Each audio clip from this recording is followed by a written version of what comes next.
The Badlands. What are the Badlands? Explain those Badlands. That's a hell of a name.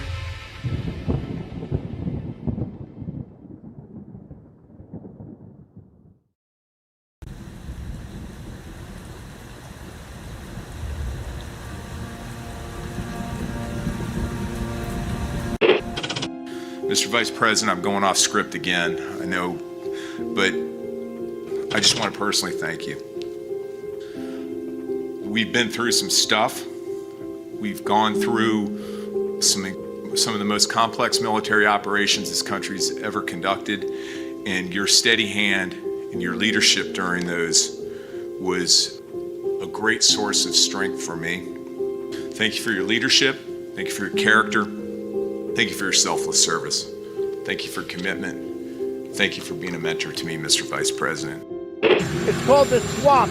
And you know what happened? And you know what I did? A big favor. I caught the swamp. I caught them all. Let's see what happens. Nobody else could have done that but me.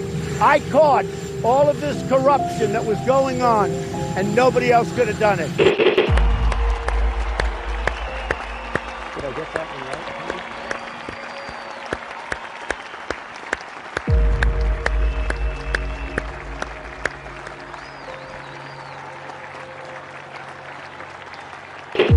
Every 4 years, we gather on these steps to carry out the orderly and peaceful transfer of power. Today's ceremony, however, has very special meaning, because today we are not merely transferring power from one administration to another, but we are transferring power from Washington, D.C., and giving it back to you, the people.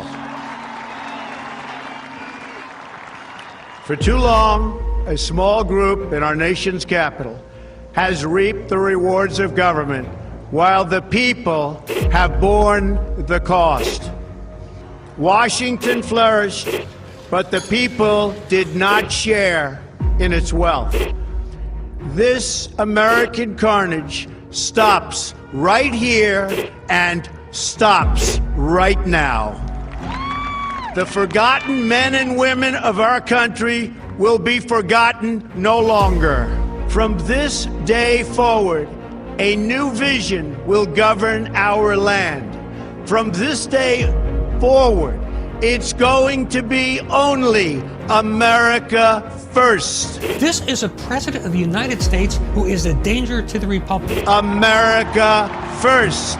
He knows he's an illegitimate president. The oath of office I take today is an oath of allegiance to all Americans. The great Trump recovery. America will never be a socialist country. I will fight for you with every breath in my body. Russia, Russian, pro-Russian, Russian, the Russians. Russia. And I will never, ever let you down. A dangerous virus is spreading rapidly in China, and U.S. officials are very worried that it could come here. This is really the worst attack we've ever had. This is worse than Pearl Harbor. This is worse than the World Trade Center. There's never been an attack like this. The time for empty talk is over.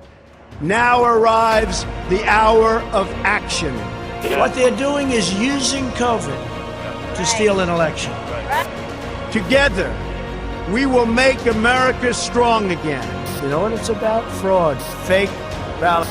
We will make America wealthy again. They are trying to steal the election. Now, under the leadership of President Trump, we are fully realizing President Kennedy's prescient view of Special Operations Forces.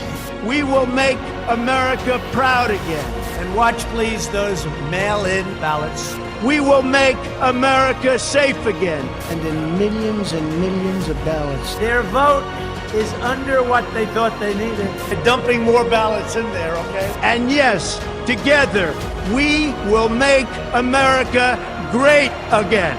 Thank you. God bless you. If we are right about the fraud, Joe Biden can't be president. Congress, the chair declares the joint session dissolved.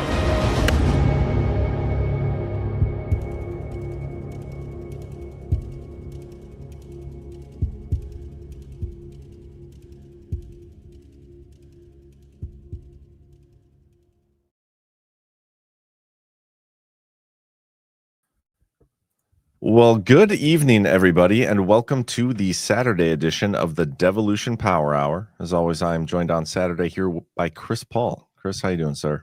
The horrors persist. The horrors are persisting awfully hard right now, but we're going to talk about it. We were talking a little bit before the show, and we're going to say some things tonight that I think will, I don't know how you're going to react, but there are questions to be had, and it's a moment where people feel like they aren't allowed to ask those questions and say the things they really feel because maybe things are just a little too raw, too emotional.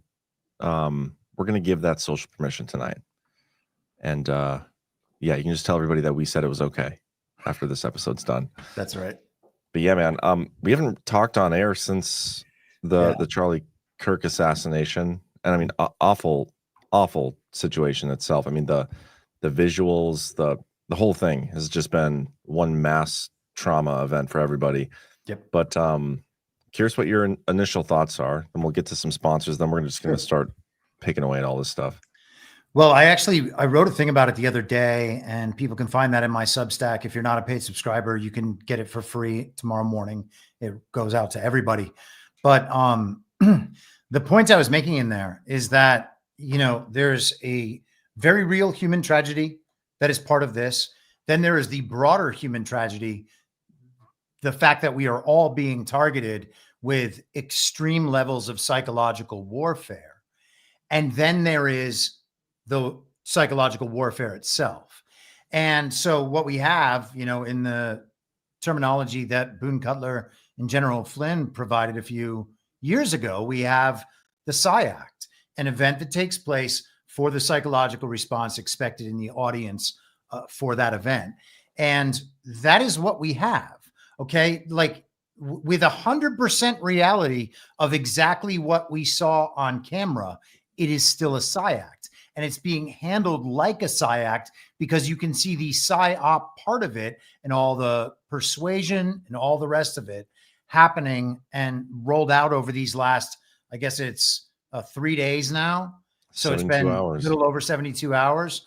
Yeah. So we've seen very concerted efforts to get people to do the very same things. And the point of my piece was that we are not internet sleuthing our way to solving these great mysteries of these trauma events. So far, 0 of them have been solved in 60 years. So it's not working, right? Yep. So if we want trauma events to stop, we can't just internet sleuth our way to catching the bad guy and expecting them to go away. They're not going to go away. The only way to make trauma events stop is to make trauma events stop working so that there's no point in using them anymore. And the only way we can do that is by withholding our belief and making sure that our emotional response is not exactly what the regime wants. And it turns out for the last 3 days, it has been exactly that. Oh, and then some. And there are multiple different psyops going on. And I think they're being done by different groups of people. I mean, anybody can pull off a psyop if they wanted to. And we're going to talk through those too, because you know, the Con Inc. and their little psyop that they got going, and ultimately they all benefit, you know, the same regime goals. So you're spot on with what you said there. You're spot on with what you said in that article. We're going to talk about it all. Before we get there, let's get a quick word from our sponsor of tonight's show. First up, little MyPillow action. Many of us probably haven't been sleeping all that well these past few days, and tonight's sponsors are going to fix that. The pillow is a big part of that problem. You got to have a good pillow if you want a good night's sleep. And right now, MyPillow is having a wonderful sale. $19.98 for the standard MyPillow. The queen size ones are $24.98. King size $29.98. The body pillows are $39.98, and the multi-use MyPillows for only $12.98. Go to mypillow.com. Use promo code Badlands, or you can call 1-800-795-5154 to take advantage of the wholesale pricing. You'll also receive $100 in free digital gifts when your order is $75 or more. That's right, the standard MyPillow for $19.98. Heck of a deal. Another way to get a good night's sleep is by getting yourself a little, oops, that's the wrong thing. Getting yourself a little CBD from CBDistillery. You know those nights when you just don't sleep and the next day you're dragging, exhausted, and everything feels just a little bit harder? That's where CBD from CBDistillery can make a real difference. It's not just sleep. They have solutions for pretty much anything. It works with stress, pain after exercise, even your mood and your focus. But it's all made with the highest quality clean ingredients with no fillers, just premium CBD. Imagine waking up rested and enjoying your day without those nagging aches and pains. That's the real win of CBDistillery solutions. They have over 2 million satisfied customers. And again, the sleep one, I can vouch for it. Love that stuff. I'd encourage you to try it out. Sleep, stress, feeling good in your own skin again, pain after exercise, whatever it is. 25% off your entire purchase right now at CBDistillery.com. Use promo code DPH. That's again, CBDistillery.com, promo code DPH. Specific product availability depends on individual state regulations. But all right, man. There's a pretty good video that you had sent over, and I think we should, as you said before the show, we should probably start with this. I don't know if you want to give any background. No, I mean, this is Doug Wilson, who is a pastor, and he just did a long interview with CNN a couple of weeks ago. So this guy's kind of breaking into the mainstream. And, you know, I am not well-versed in this man. So please do not take me bringing him up as a full endorsement of his ideology. I don't know what it is. The clips that I hear from him, he seems to be highly rational, very intelligent, very reasonable, and presents his points really well. And so that's my entire take on him. We can ignore the character and just listen to what he says. Okay, here we go. Twitter thread. The assassination of Charlie Kirk can either become the true turning point that he gave his life for, or it can become a tipping point into societal chaos. The preacher in Ecclesiastes tells us that there's a time for love and a time for hate, a time for war and a time for peace. Ecclesiastes 3:8. This is not the time for love and peace. A time for a normal societal peace will not arrive unless and until the agents of chaos are soundly rejected, repudiated, and delegitimized across the board, finally and completely. Recognizing this as our new cold reality is not to give way to the politics of malice and envy. It is rather to have eyes in your head. We are to love God with all our heart, soul, mind, and strength. If it is time to fight, and our duty to fight, as it is, then we must fight with all our heart, soul, mind, and strength. All of Christ for all of the war. Having said this, we remain always under the authority of Christ. And so those angry voices on the right who have said that we must be willing to do absolutely anything to defeat these people have basically vowed that they would be willing in principle to become just like these people. But you cannot defeat the left through becoming the left. You cannot conquer the abyss by throwing yourself into it. You cannot beat the devil by telling him lies. He's better at it than you are. I mean, spot on. Nailed it. Yeah. And this is one of the things I was talking about in my show yesterday, where everybody's, you know, one of the biggest psyops being pushed by the right now is we need to become the left. We need to get them all fired because they got us fired back in the day. We need to call these people out. I mean, and the rhetoric is probably only going to get more heated and elevated. And I made the point, like, yeah, I'm not going to participate in it. I know I can recognize the psyop that is being done on me right now because seeing this happen makes me feel really good. And whenever I'm looking at something on the internet that isn't like a funny cat video and it's making me feel really good, it's probably because I'm being psyoped into feeling that way. And so I'm choosing to not participate in that. But a lot of people aren't doing that. A lot of people are like, let's go to war and get as many of these people fired as we possibly can. There's an entire website database being created, just like oh no, I forgot the name. You said it in your post yesterday. I know. Why can't I think of it? The sedition hunters or whatever. Yeah. Same thing. And we decried that. We condemned that. We thought it was ridiculous. So did the people promoting the cancel culture on quote unquote the right now. Yeah, and exactly. It's not the right. Like let's just put that out there right from the beginning. Okay. These people are statists. They are globalists, and they bowed to the state even after watching the state steal elections. Okay. And they supported the theft of those elections. Yeah. The entire conservative influencer and media sphere, conservative again in quotes, is statist and globalist and has approved everything that has happened in the last 5 years. They've been wrong about every single important issue for the last 5 years. COVID, actually, you could go back longer than that. You could go back to the 2016 primary phase where they were anti-Trump. And then all of a sudden they're sort of Trump, but they go along with Russiagate and Stormy Daniels and all of the various controversies that they tried to gin up in the first term, always pushing for war. Then in 2020, they go all in on COVID. They want to at least see how the impeachment plays out because it's really really serious issue. You know, you wouldn't just do that for anything. And so they go into COVID, they go into lockdowns, they go into masks. They tell us that mail-in balloting is okay, that the election is just fine, that this is how the system works. They tell us that we are domestic terrorists after January 6th. They accept the Biden inauguration and call him president. They go through and believe that fucking plane in Afghanistan was real.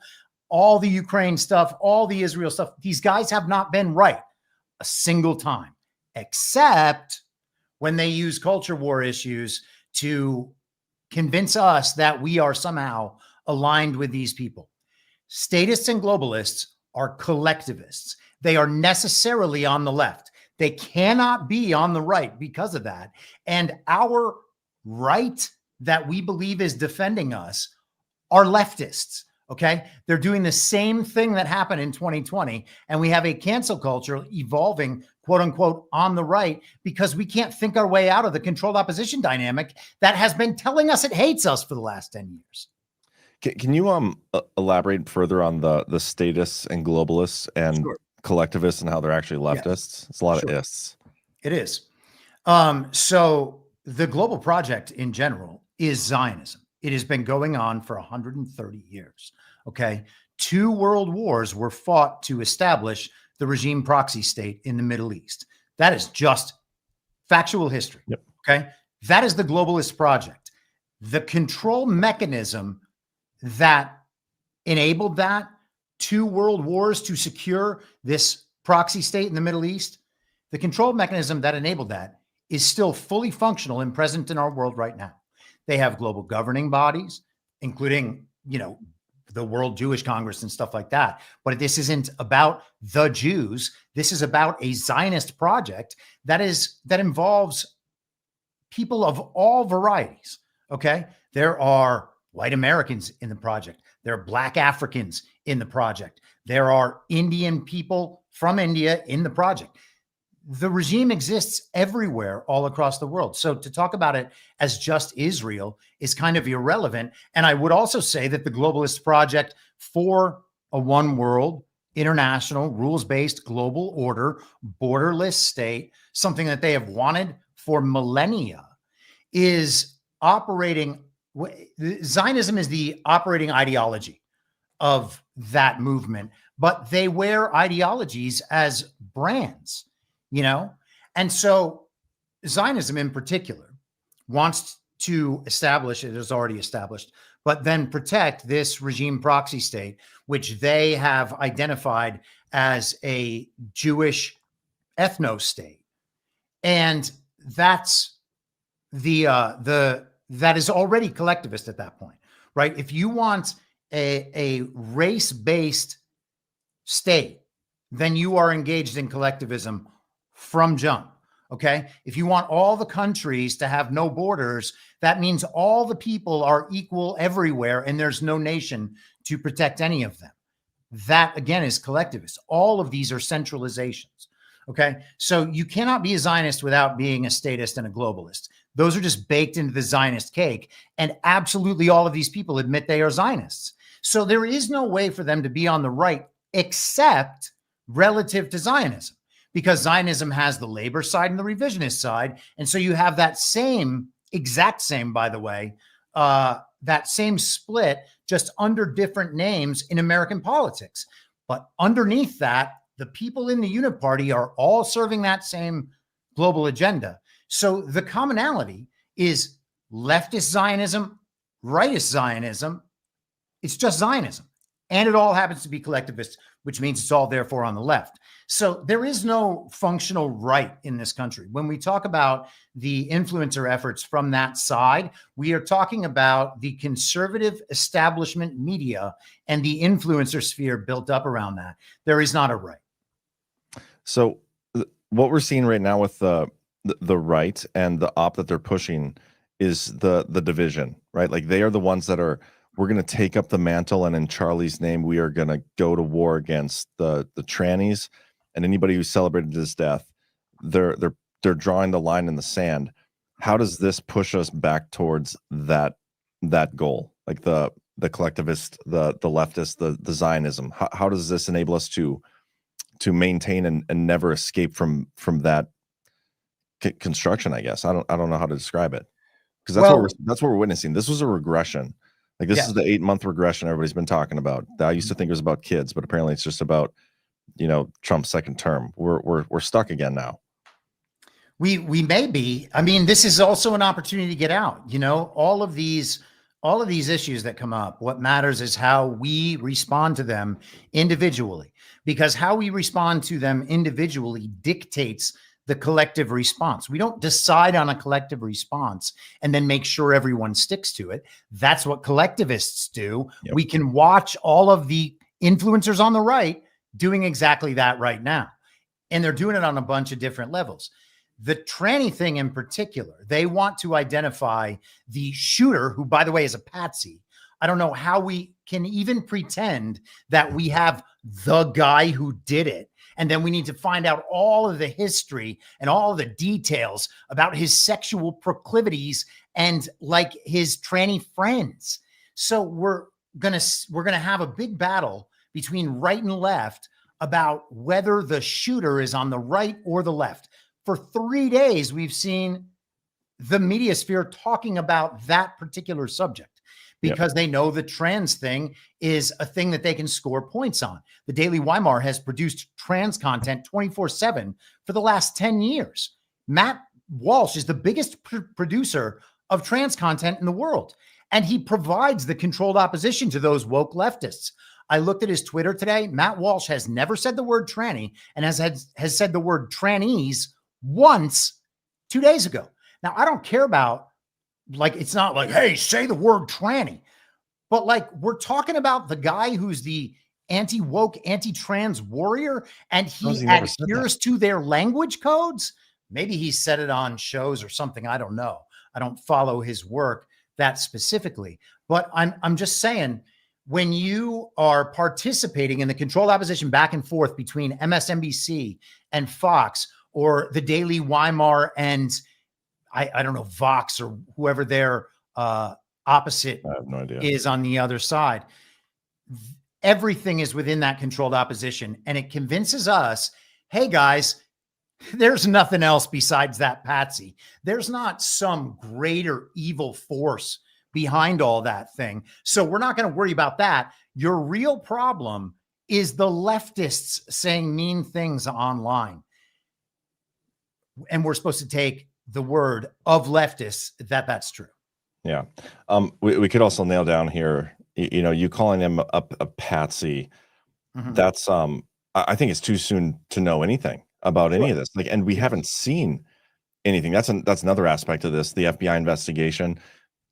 I've been a little critical the last couple of days over Kash Patel himself, like the rumors he's at a restaurant. Not that I really care. I just think if you're going to tweet that you have the guy, don't do it from a super upscale restaurant only to, end up being wrong about it and then have to say, oh yeah, we actually released that guy. I thought that was a weird thing to do.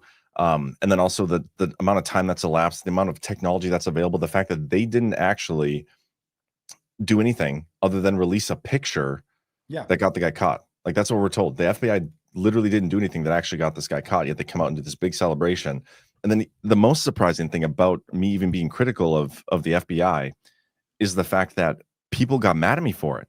Like people are like, what are you doing? Like it's 33 hours. That was so fast. Like you can't believe it. Like, aren't you thankful that they got the guy? And I'm sitting here thinking like we were for months and years saying that we need to dismantle the fifth column, the FBI and all these things. Mm-hmm. And now all of a sudden we have to defend and protect them from criticism.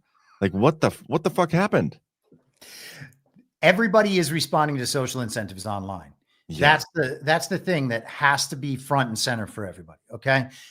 The social media platforms are the pinnacle version, the peak version of the party of false decorum.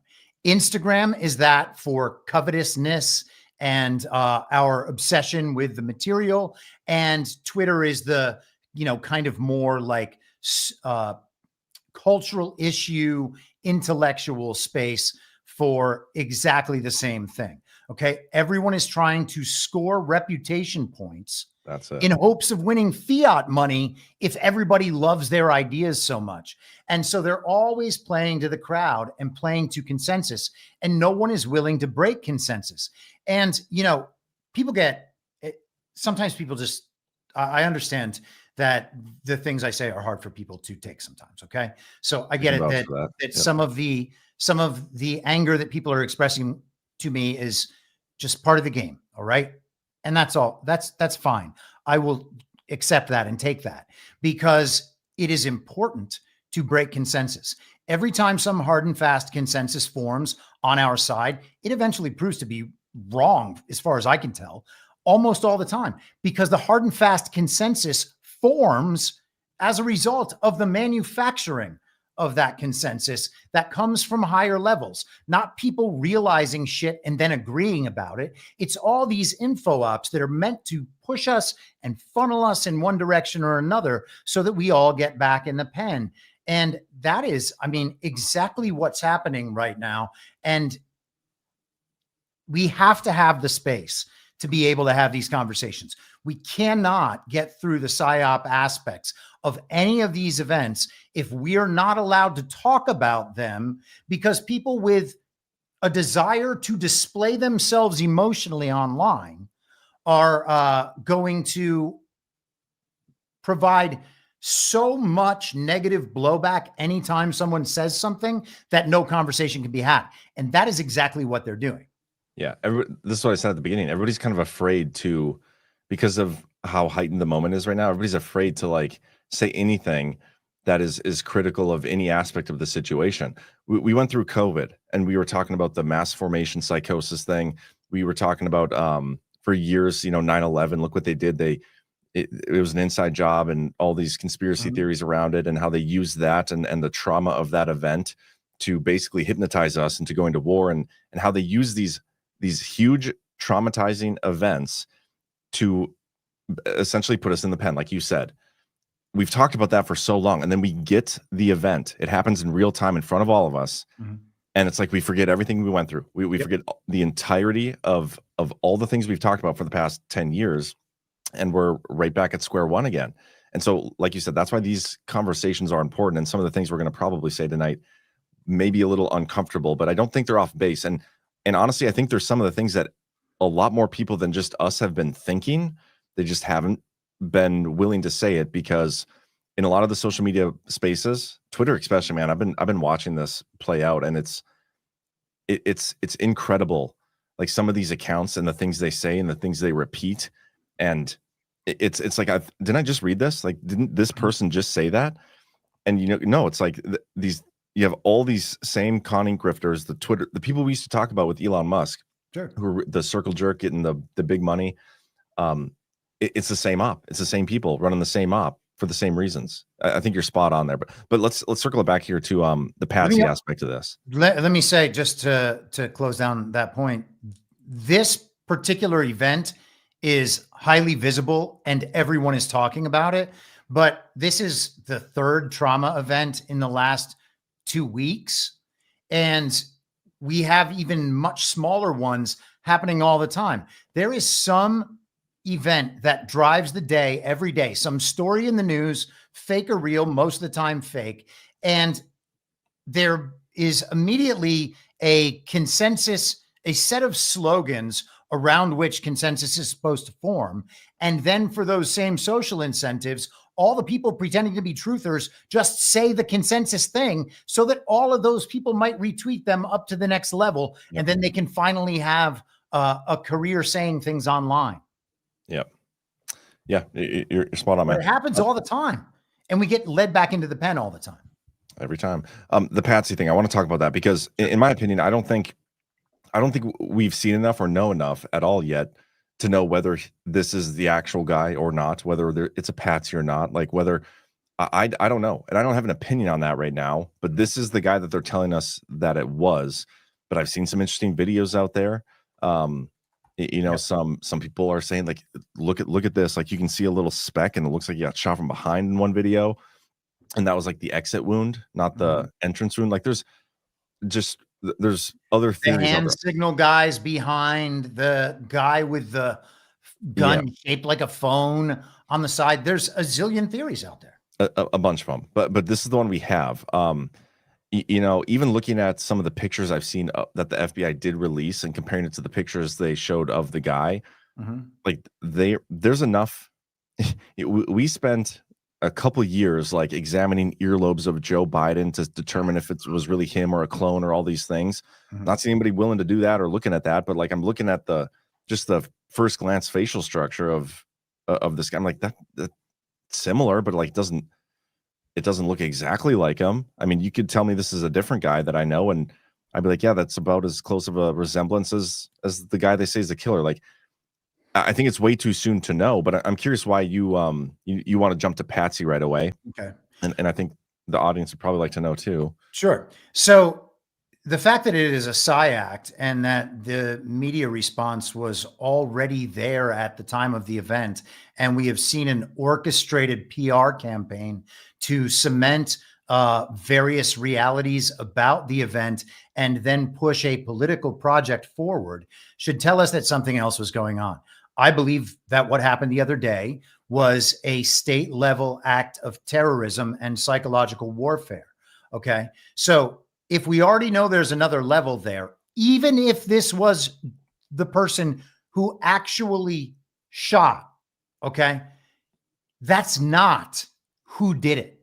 There is a much bigger who did it, and we never get to that who did it because they give us this sacrificial lamb. A Patsy doesn't even have to be the guy that did anything. Doesn't even have to be a real character if we're going to be perfectly honest about it. This could, and I'm not saying the guy is, I'm not making the case that he is. It's just that no one actually knows. No one knows anything about this person. He has no internet history. His grandma was like, he's never touched a gun in his life. And then other places are like, oh, he's actually a weapons expert. Yeah. What? And we are analyzing a guy who right now is a story. It's also worth noting he's at least the third guy that they said did it. The first one is a crisis actor who goes around to different trauma events. Yeah. And we're not supposed to take that as a hint. Then they name some kid Zachariah Ahmed Qureshi, and they say he's like a white liberal Muslim and that Iran was behind him. Oh yeah, that was one of the first things that came out on Wednesday night. And then it's this Tyler Robinson character. And, they got to get the trans thing in there somehow. So they were able to nail that one down today. Yeah. And now we're watching videos of some random 18-year-old on the street saying, yeah, I saw Tyler Robinson kiss a tranny. What? I didn't see that one either. I've had a busy day with my kids today, so I missed all the tranny talk. Yeah. I'm kind of okay with, but I understand what you're saying. Like, to me, it doesn't really matter whether he was the actual guy or not. I think you're right about there's probably multiple layers above this. But even that, there doesn't necessarily have to be for all the psyops to be playing out around it and for them to be pushing their agendas. I mean, they're always ready to go to push their agenda. The right's always going to try to make this the trans thing. The left is always going to try to make it a, radical right extremist thing. And guns. And guns. Everybody has their own motives and their own reasons to push their agendas. So I don't know. I'm more curious, like, to see what the FBI is going to actually show us that they have as evidence, because we haven't seen anything. We saw a video of a guy jumping off a roof. They didn't show us the video of him climbing up the roof or how he got to the roof or shooting the gun. We haven't seen any really good footage or pictures. It's been from a distance and like super blurry stuff. We just haven't really seen much. We're only getting what we're told, and a lot of the stuff that we're getting that we're told is like secondhand, third-hand, anonymous source stuff, or from Benny Johnson, who's got a source in the FBI, right? And the guy's only been caught plagiarizing and lying to us 100,000 times. So I don't trust him either. Like, and that's another weird op that's being pushed is Benny Johnson. He's like being elevated severely right now, which weird. Like we've in our community, we've criticized Benny Johnson a lot, and to see him being elevated and even talked about in some regard as like the replacement for Charlie Kirk is a weird thing to be taking place. Another weird op, but anyway. Yeah, he's a BuzzFeed liberal. The thing about the videos coming out, you know, they'll give us a 20-second snippet of video, and then they'll give us some pictures from security cameras in the doorwell. And they give us those to occupy an entire day of ours. And then we research the shit out of whatever they give us. People who are not trustworthy, okay? The source of this information is untrustworthy. So even if we nail down the exact details of this information, it is still an unknown. And we don't approach things like that because first principles and sound logic are out the window when you're trying to get attention online and join the online consensus and own the libs, you know? So we end up spending all this time researching things and we think we've got the answer. And then the next day, the authorities tell us, oh yeah, you guys got the answer. Thanks so much. And we're like, yep, see, that's true. What? They gave us puzzle pieces. We put them together. It's 2 puzzle pieces. We put them together the only way they could possibly fit. And then the FBI is like, great job, retards. That's what we thought too. Yeah. And that's where we're stuck. Yeah. Well, I want to read you guys an article here, or some of an article that was put out by Just the News over the FBI and Kash Patel, and how he was basically the reason that we were able to pull off this capture of this guy. Like the fact that they put this article out, to me, it's Just the News. It's John Solomon, and John Solomon is like the guy we've been talking about for D-Class, right? He's been working very closely, in my opinion, with Kash Patel. They were both representatives to Trump for NARA, right? The NARA representatives for Trump while Biden was in there, working closely. I think they've been working on the D-Class of the Russiagate stuff for a long time. They're friends, they're allies, they're doing their whole Russiagate op together. And now I think there are fair criticisms that can be and should be made over this investigation in the first place. And I only think there's going to be more once we get more details on it. But the story that John Solomon needed to write today was how Kash Patel saved the day. Like, this is a cover piece, in my opinion. The FBI and local law enforcement have a storied history of killer manhunts that prove that timetable for arrests are often unpredictable. Talk about all these different time frames. Those benchmark manhunts are a reminder of how remarkably quick Utah authorities and the FBI raced from a few morsels of evidence on a college building rooftop to the capture of 22-year-old Tyler Robinson in just 33 hours after conservative activist Charlie Kirk was gunned down by an assassin's bullet during an outdoor university event Wednesday. And here's a quote. "This is a remarkable investigative timeline, and people should remember that this tragedy was not part of a scripted 1-hour TV crime show, yet was brought to a logical conclusion within a 48-hour time period." Retired FBI Executive Assistant Director Chris Pahoda told Just the News Friday. It's never a good thing when you have to quote the guy saying, "This isn't a scripted television show you just watched on television." Yeah, well, this gets better. Pahoda and other law enforcement experts credited FBI Director Kash Patel's insistence to release security photos of the alleged killer well before police had an inkling of his identity as the linchpin that harnessed the power of public crowdsourcing to solve the case. The speed at which the investigation progressed from attack to arrest proved what many of us former and current law enforcement believe, that law enforcement needs to evolve into an advanced use of citizenry as a force multiplier. But this is the line here. They're trying to save face for Kash by saying that his insistence on releasing security footage photos was the linchpin for the public solving the case. Like, my mind here is like, what are you doing here, John Solomon? This is a cover piece. This is a fluff piece. Mm-hmm. And so I feel like there's going to be more information about this investigation. I think at some point that comes out that maybe it's not going to look good for maybe not just Kash Patel. And guys, remember, it's okay to be critical of people, even if you like them. My Twitter name and my handle on my Substack and everything is Patel Patriot, because I'm a huge fan of Kash Patel. and I have been for a long time. And I'm okay being critical of him, even though I like him. Like, it's okay. It's okay to do that. Bannon This took is the just a same weird approach story. today. What was that? And I said Steve Bannon took the same approach. And he and Kash Patel are friends. Kash Patel goes on War Room all the time. And he was still there saying, what in the world are you guys doing? This is an embarrassment. Yeah. Yeah. So it does seem like some cover is being run there. That said, we don't know what's going on behind the scenes on this thing. And there has already been so much bullshit in this story. Yesterday in the morning, we started out yesterday. Donald Trump is on Fox and Friends of all places to talk about who knows what. And then he mentions, oh yeah, I guess, I don't know for sure. I think I'm understanding, but I don't want to get sued, that I guess we got the guy. And then we hear that there's supposed to be a Kash Patel press conference. And then that press conference gets delayed for like 2 hours. And then it was the mess that we saw. What is going on there? Okay. Did signals get crossed at some point? Did signals get crossed intentionally to make bad actors look obviously bad? I don't know, but you have to allow for those possibilities. Something is off with every aspect of what we have seen since Wednesday. Yeah. And so there are rumors even floating around now that local FBI and Utah officials were withholding the pictures from Kash Patel or something like that. That's another weird story that they're trying to put the blame on somebody else. I mean, when any of stuff like this happens, I said this, I don't know if it was on my show or on last night's Only Lands.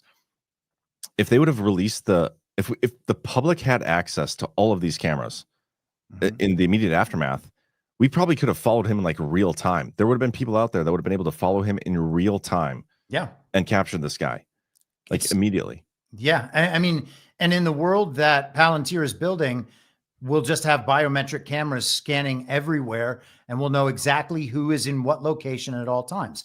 And oh, by the way, we already have that. And oh, by the way, what about cell phones? Oh, yeah, that's right. This guy was like the biggest genius in OPSEC and has no online history. Yeah, that's nuts too. And we haven't even talked about the possibility with how good AI is.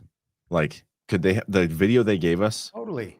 I mean, could they have created an AI video of anything? Like, how can we trust anything? This is what I'm saying. Like, I just want to see what they have or what they're going to show us. I want to see more.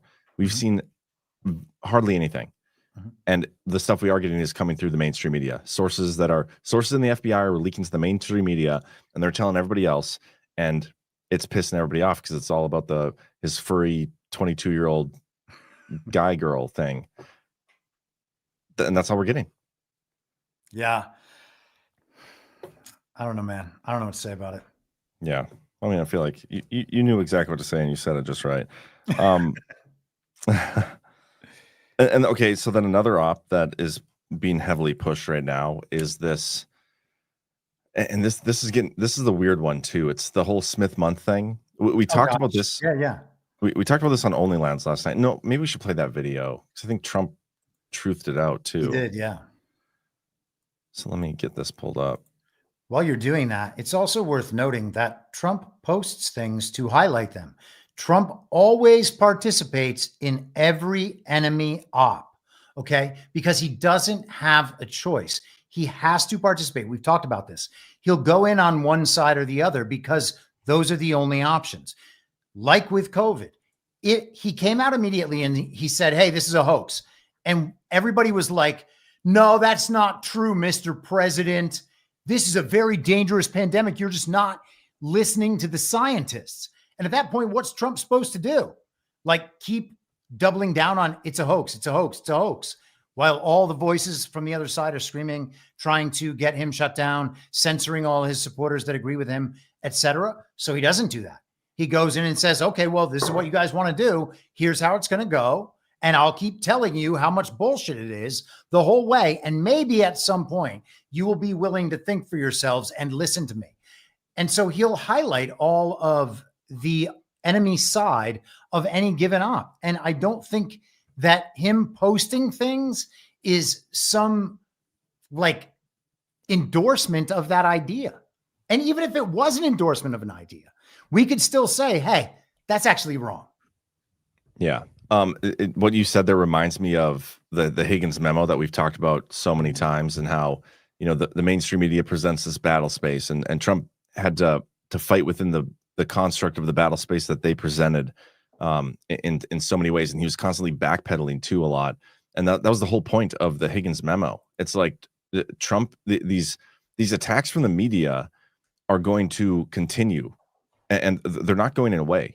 So like, you can either continue to be reactive, or you can like drive the events. You can either drive or be driven by them. I'm pretty sure that was the exact quote that's in the events. And so he kind of chooses to, he injects himself, but he doesn't always drive or be driven. He just kind of injects himself and then waits until the opportunity to drive it where it needs to go, if he decides to even do that.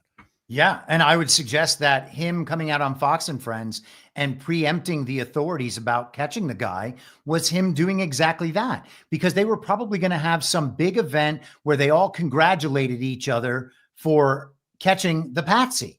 While you were just saying that, I was thinking about something that I meant to say at the beginning, which is, and it's along these same lines.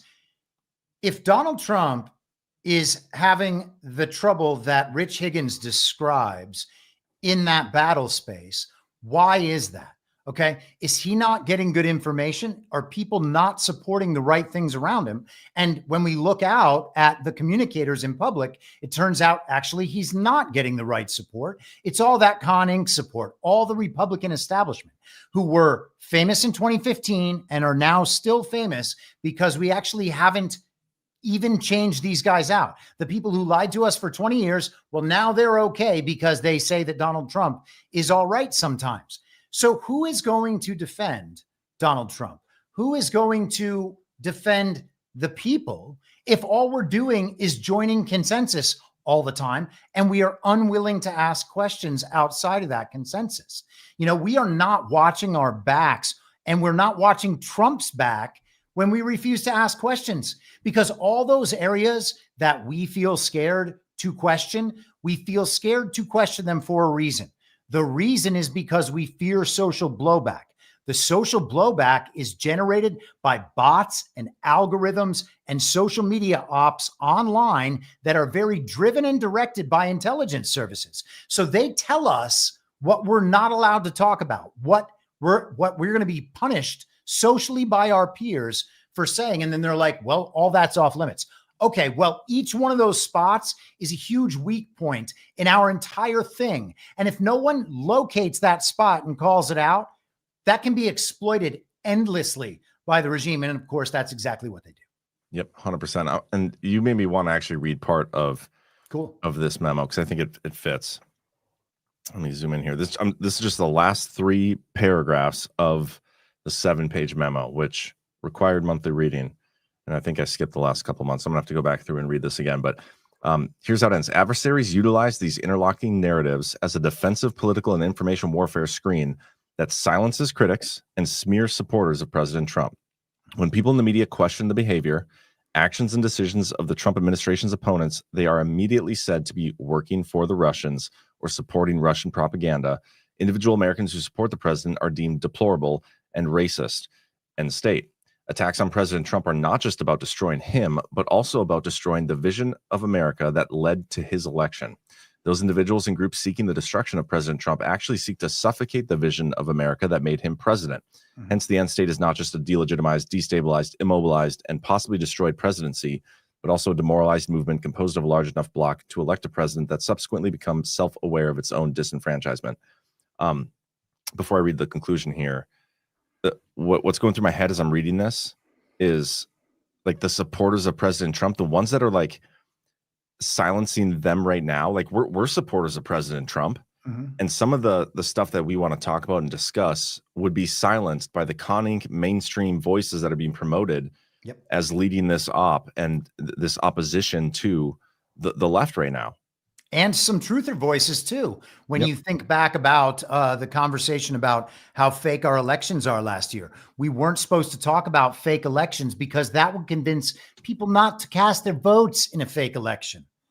These are the ways the system protects itself and turns us against ourselves. Okay. It uses our peers and everyone's social incentives against us. And as long as we have people that are going to place worldly rewards and social acclaim from their peer group above what is honest and what is godly and what is moral, we're screwed. Okay. There's no way out of that until we stop being the enemy. Spot on, man. And we could go on and on. Because like after Trump won the election, we still continued to question elections. Yep. People didn't like that. And so did he. Yep. So did he. And he still does. And then after, he started filling out his cabinet, we started to criticize them. We weren't cheerleading every little thing. We were trying to critically think things, and people got upset because we weren't cheering. How much did all those cheerleaders, all the people who pretend to be the biggest Trump fans in the world, how much did they watch Trump's back? How much did they figure out what was going on? There was none of that. None of it. Nope. Just, oh, I trust Trump. This is a good pick. I trust Trump. This is a good pick. That's not anything. That's legitimately not anything. You're not looking out for people who are trying to understand this amidst the busyness of their lives. You're not looking out for Donald Trump in case he's being subverted by the same people who have been trying to subvert him for the last 10 years. It's insane to me that the coercion to consensus that comes from these big sections of the truth community, the Q influencer community, and then this online conning fake MAGA op, those three sources of consensus coercion are the most destructive things imaginable to what this project actually is. Yeah, you know what's hilarious is one of those subsets that you're talking about, the people who are always cheering, you know, that cheering along, everything was winning, it's all winning. Their target, the one thing that they would go after and attack, has been us. It's been Badlands. Oh yeah, 100%, all the time. Subverting Badlands, and we'll have more on that. 3 straight years of it. We'll have more on that in the near future, but let me finish up with the conclusion here. The recent turn of events give rise to the observation that the defense of President Trump is the defense of America. In the same way President Lincoln was surrounded by political opposition both inside and outside of his wire in both overt and covert forms, so too is President Trump. Had Lincoln failed, so too would have the Republic. The administration has been maneuvered into a constant backpedal by relentless political warfare attacks structured to force him to assume a reactive posture that assures inadequate responses.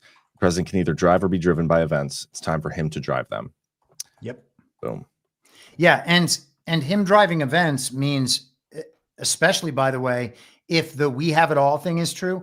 I mean, it seems like Trump knows what the op is going to be that day, every day. And he will try to get ahead of it or make people argue against the ultimate conclusion before they even get the opportunity to sell what they're trying to sell. Go for it. And now it makes it more interesting that he goes out on Fox and Friends. He says, well, I want to be careful. I don't want to get sued, which you would only say if you thought you may not have the right guy. Yeah. That's interesting. And he says it clearly. Hey, this might not be the right guy. And everybody's like, I don't know. Trump said it. All the headlines say Trump says the guy. Let me find that part. Gosh, Trump, man. Fox and Friends. That is a great clip. I don't even know. What did he say? You got him? Something like that. They got the guy here. In Arizona. And you said you were going to award him the Presidential Medal of Freedom, which is very nice of you. Any updates on this suspect? Yeah. Can I always say, I think, just to protect us all, and so Fox doesn't get sued and we all don't get sued and everything else. But I think with a high degree of certainty, we have him in custody. Okay? In custody. Everyone did a great job. We worked with the local police, the governor, everybody did a great job. You know, getting somebody that you start off with absolutely nothing. And we started off with a clip that made him look like an ant that was almost useless. We just saw there was somebody up there.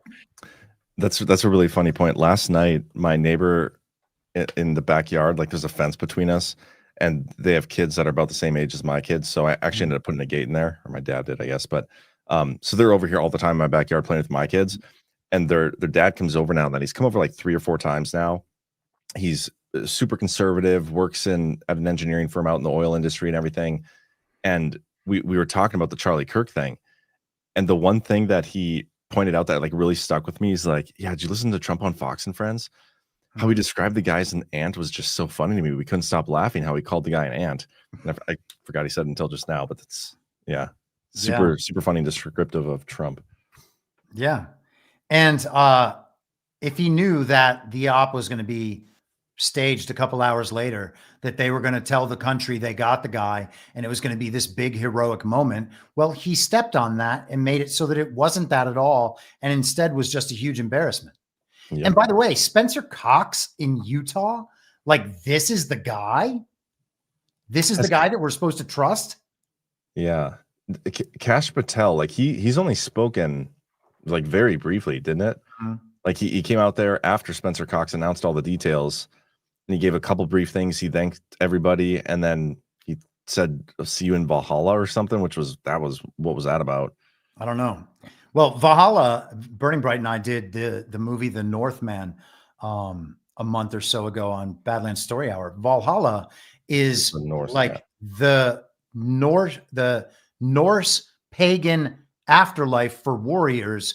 If they're a good warrior, they get to go to the afterlife and basically wage war all day and drink all night.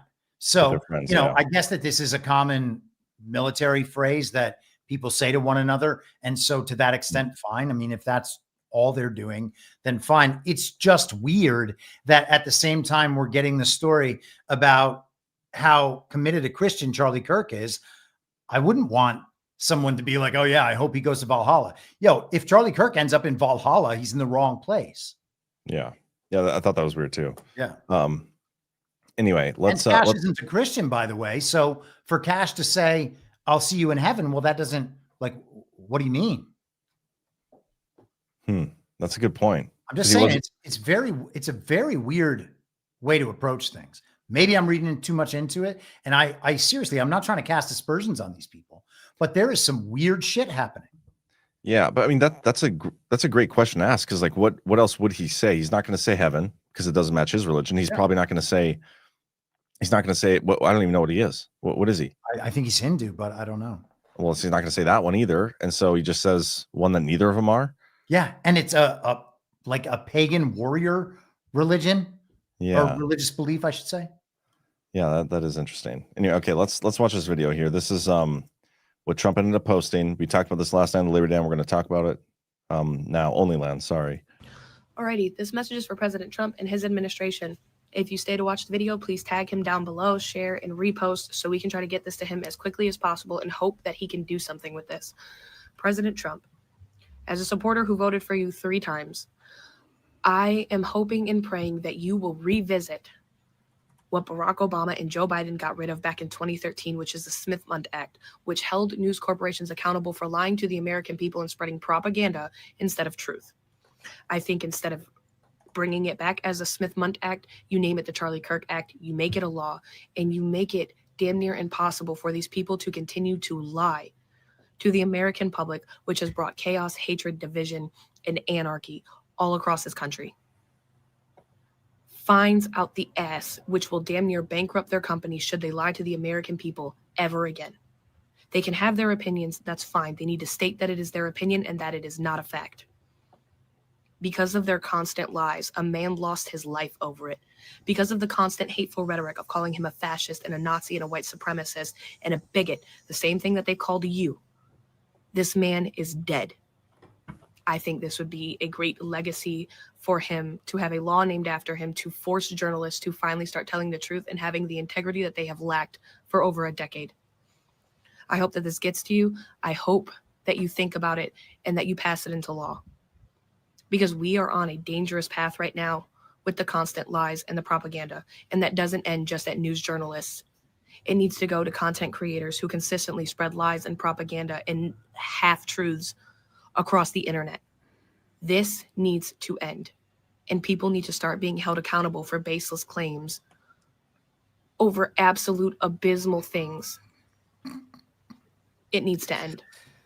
This girl's please, a if you moron. have it in your heart to have the time to do this, get this in front of Congress, get this passed as a law, and start holding these news corporations, be they right, left, or center, accountable for their behavior. Yeah, I don't like this at all. It's so bad. Well, I'm just thinking like, and what's amazing too is so many people, the same people that are pushing like, hey, let's go get all the lefties fired, eye for an eye. They're also now like, yep, let's do this. And I'm just thinking back to number one, the Democrats, when they put forth the Disinformation Governance Board and the Ministry of Truth, and everybody lost their damn mind. Like, how are they doing this and all these things?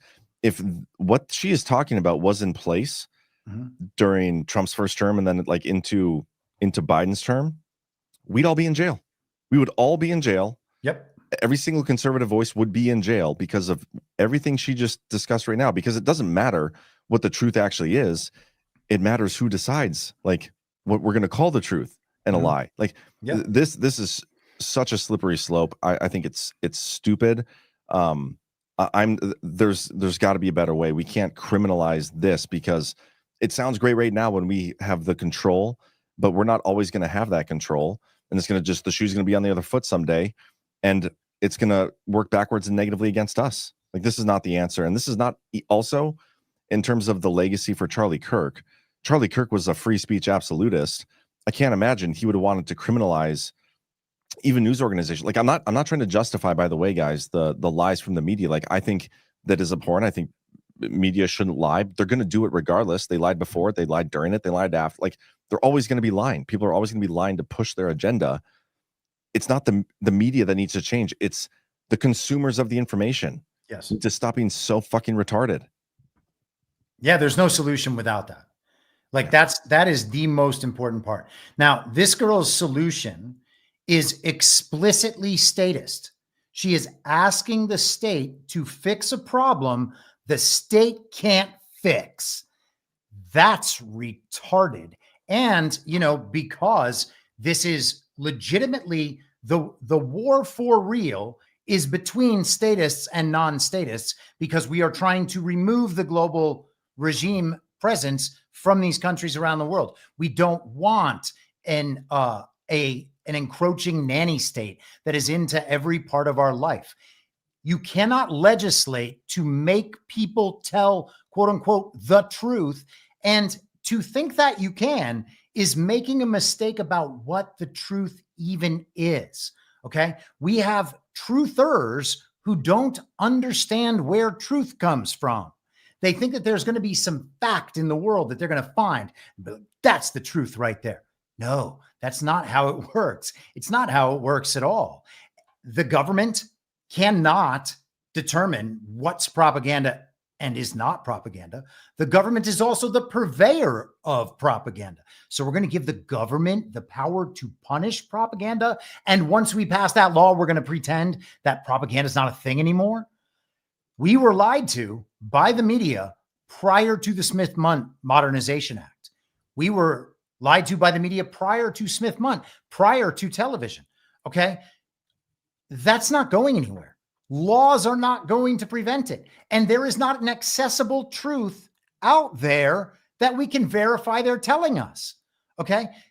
We are still, as a culture generally, okay, not we Badlands, we in the audience, we in the truth community, any of that. We as a culture still have not advanced beyond the official story of JFK or the official story of 9/11. We have absolutely no idea what happened with the Vegas shooting. That's just patsy and game over. None of that makes sense. Every one of these events is like that. Why is that? Yeah. Well, we think that there's some answer out there that somebody with more authority is going to give us. There is no answer out there that someone from authority is going to give us, particularly not when the story is at least partially a psyop, which means that everything being predicated on an unknown variable within that psyop construct can immediately be false if that foundational element happens not to be true. And if they're making it up, then none of those foundational elements are true. There is no actual way to solve any of that. Okay. So like legislating the truth is just a non-starter. That is one of the dumbest things we could do, because what it would tell the society, what it would tell the public is, hey guys, don't worry. the mainstream media is okay to listen to again. And that's exactly why they're doing it. Yeah. And they want us back in. And this reminds me of what happened after 9/11, right? Like, we talk about this all the time, and not just we as in like Badlands. The truther community as a whole talks about the Patriot Act and how they use the trauma from 9/11 to implement more government, the Patriot Act, which they were going to spy on us and do all these things, but it's for our safety. It's for our safety. This is just a free speech version of that. This is the speech version of that. For our own safety, because the media lies, we need something to protect us from the media's lies, and this will solve that problem. But it's okay. We would never use this the wrong way and come after you guys. Like, don't worry, we'll never do that. But wait a second, Clay Higgins on Twitter skipped a few steps here. I'm going to use congressional authority and every influence with big tech platforms to mandate immediate ban for life of every post or commenter that belittled the assassination of Charlie Kirk. If they ran their mouth with their smart-ass hatred celebrating the heinous murder of that beautiful young man who dedicated his whole life to delivering respectful conservative truth into the hearts of liberal enclave universities, armed with only a Bible and a microphone and a constitution, those profiles must come down. So I'm going to lean forward in this fight, demanding that big tech have zero tolerance for violent political hate content, the user to be banned from all platforms forever. I'm also going after their business licenses and permitting. Their businesses will be blacklisted aggressively. They should be kicked from every school, and their driver's license should be revoked. I'm basically going to cancel with extreme prejudice these evil, sick animals who celebrated Charlie Kirk's assassination. I'm starting that today. That is all. Goodbye, First Amendment. We may not agree with the celebration, guys. I think it's disgusting. I hate that stuff. I'm okay with them getting fired. I'm not going to participate in it. We've been over this. But they still have the right to say it. That is the whole point of the First Amendment. As awful as that is, it is what it is. Yep. And that is what we're told is one of our representatives who is telling us that we should get behind him as he attempts to strip us of our most basic rights. Okay. And this is supposed to be one of those rock-ribbed conservatives that always tells the truth. And he's got one of those accents, so we all take him seriously. Clown show. Yeah. These people should be ashamed of themselves, honestly, but they can't be because there's no way that they can be held accountable in elections. And the people in public who might hold them accountable instead are like, well, you know, I wish we could hold this guy accountable, but the truth is we've got to win the House in the 2026 midterms. So we can't insult Clay Higgins. Yeah. Oh, yeah, man. And it's not even like him posting that. It is what it is. The government's always going to look for more power. Can't trust any of these people, whatever. It's the number of people that are honestly and earnestly cheering for it and celebrating this and being like, this is the solution. So many people have turned off their critical thinking. And it's moments like these when it's most required. It's most needed.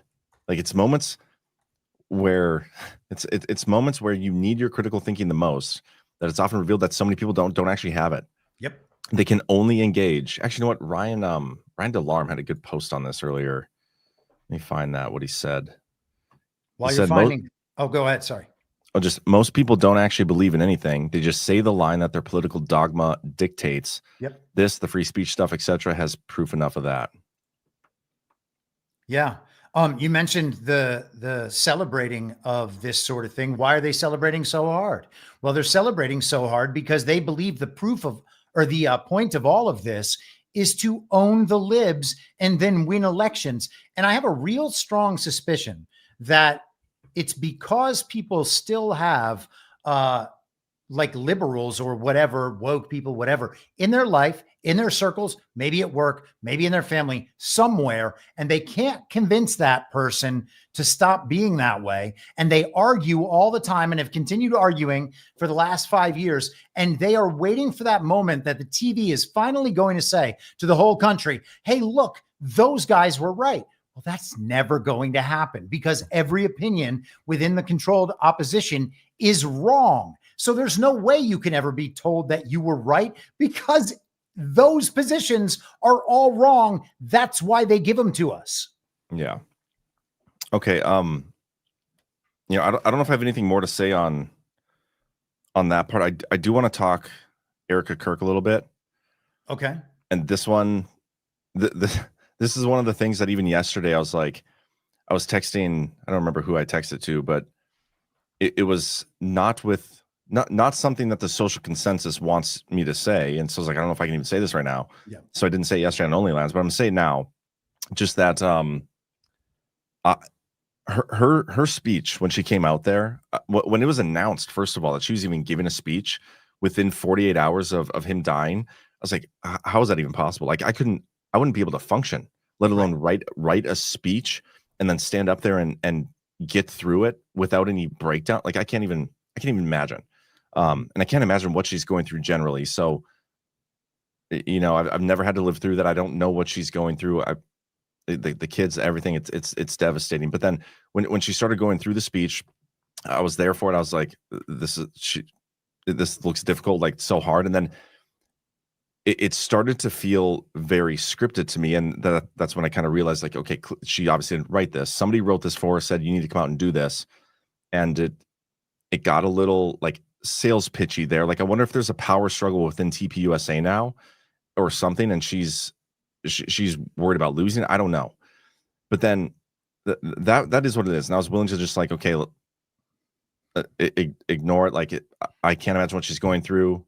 She probably doesn't even realize what she's going through right now. She's probably in shock at this moment. But then the video that she posted to Instagram, I don't think I've ever seen anything like that. Like to me, that was, and maybe I'm just looking at this too negatively. And if there's other perspectives out there, I'm happy to hear it. But I think the phrase that somebody used that I thought was most apt was like trauma farming.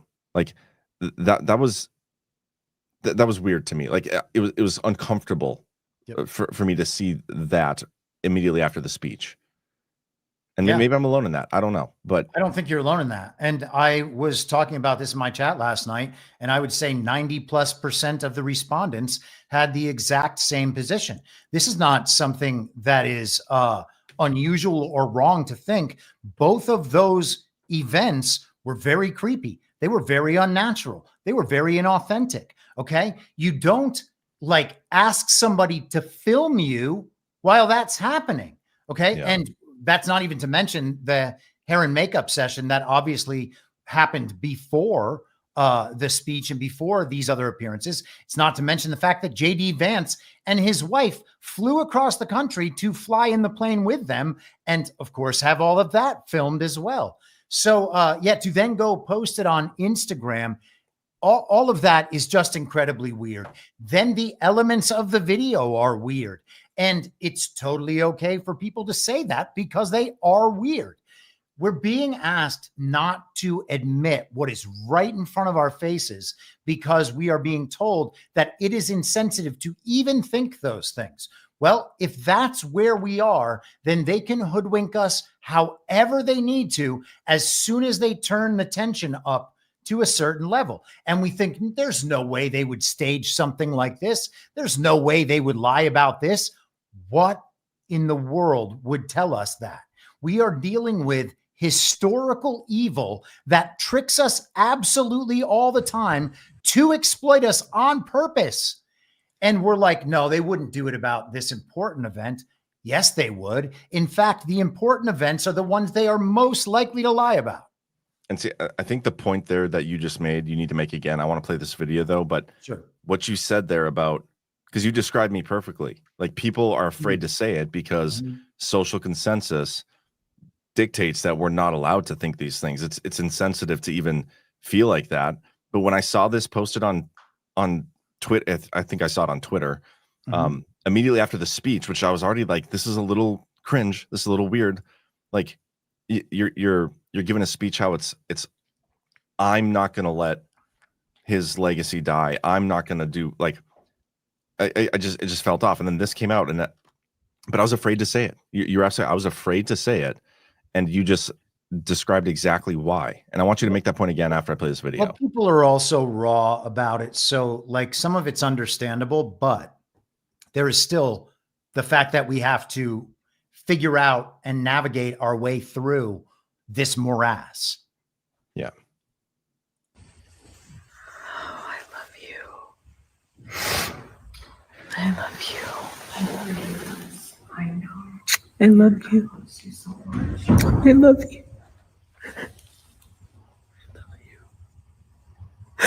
God bless you.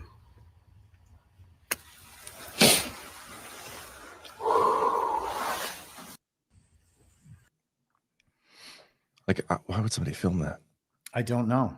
I don't know. I don't know why someone would allow anyone to film that from her position. Okay. And then to take that filming and put it on an Instagram post, which was, by the way, the third slide in the Instagram post. There was more in that Instagram post? Yeah, there was like, is there was that like what these 10 are? slides or something. Is that what these are? I assume that those are Instagram stories or something. I mean, look at that. Look at her hands next to his hand.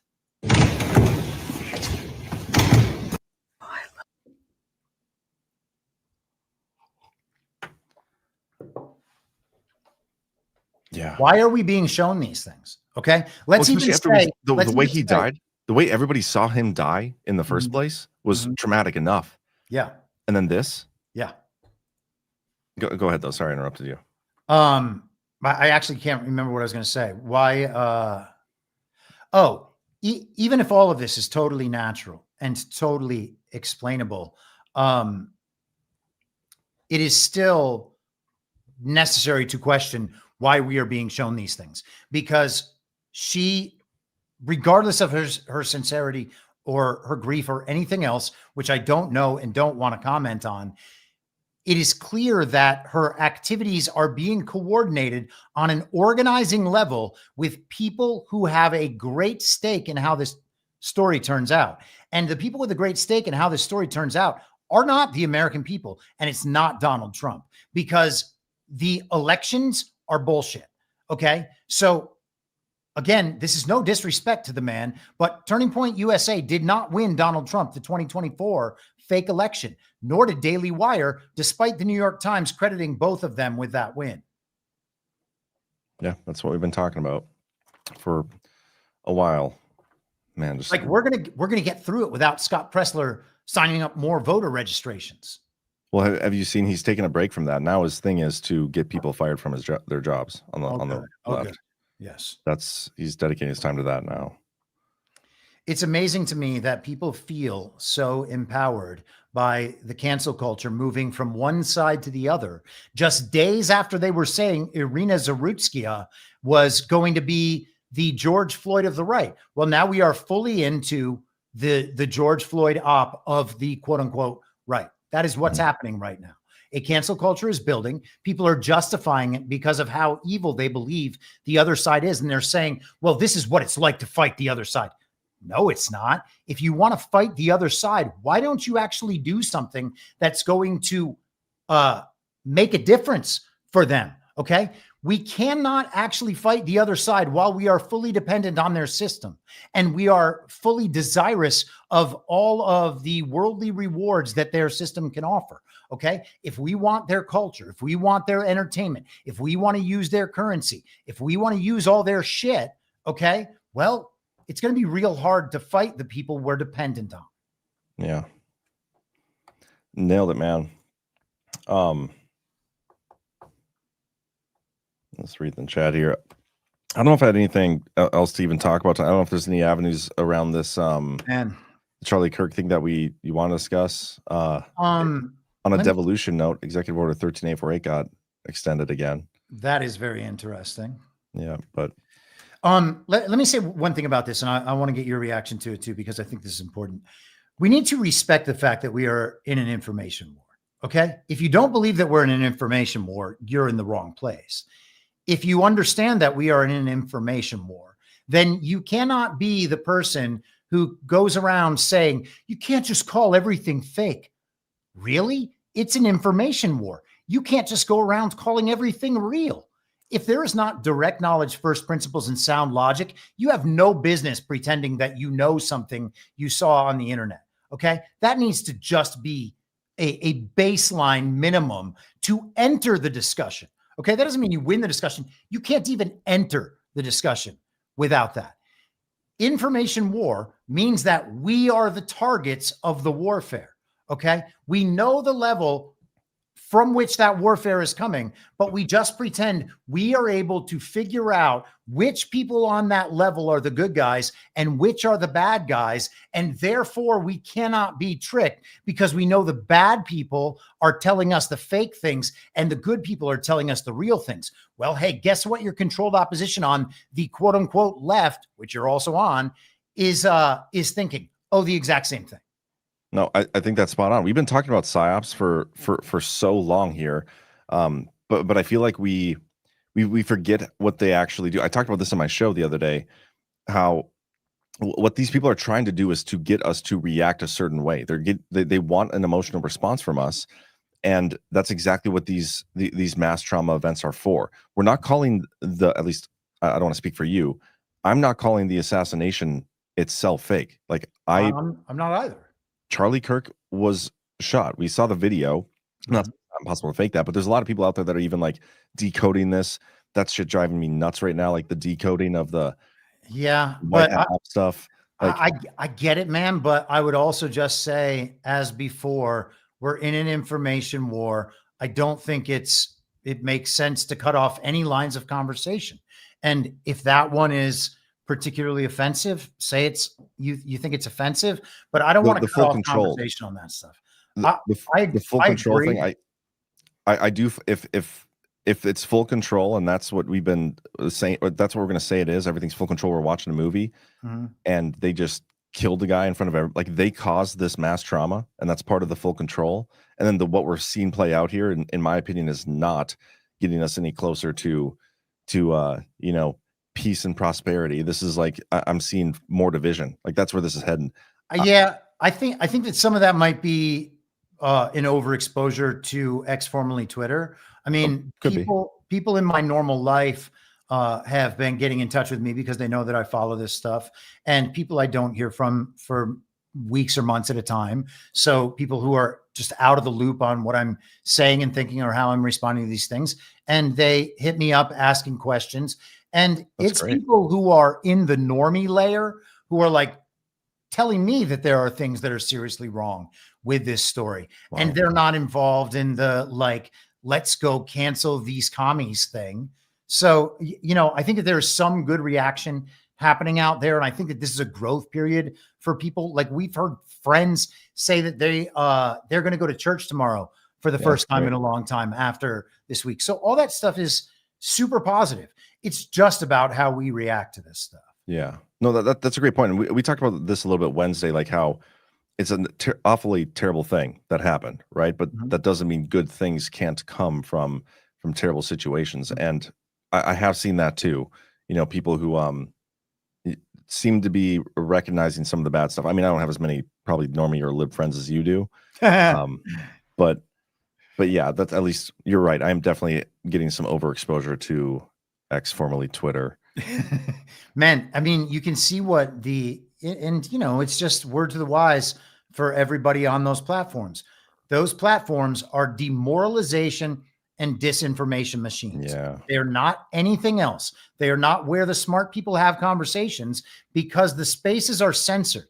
And if a space is censored, you're not getting all the ideas. If you're not getting all the ideas, then you can't contend with all the ideas. And if you can't contend with all the ideas, then your views probably aren't that smart.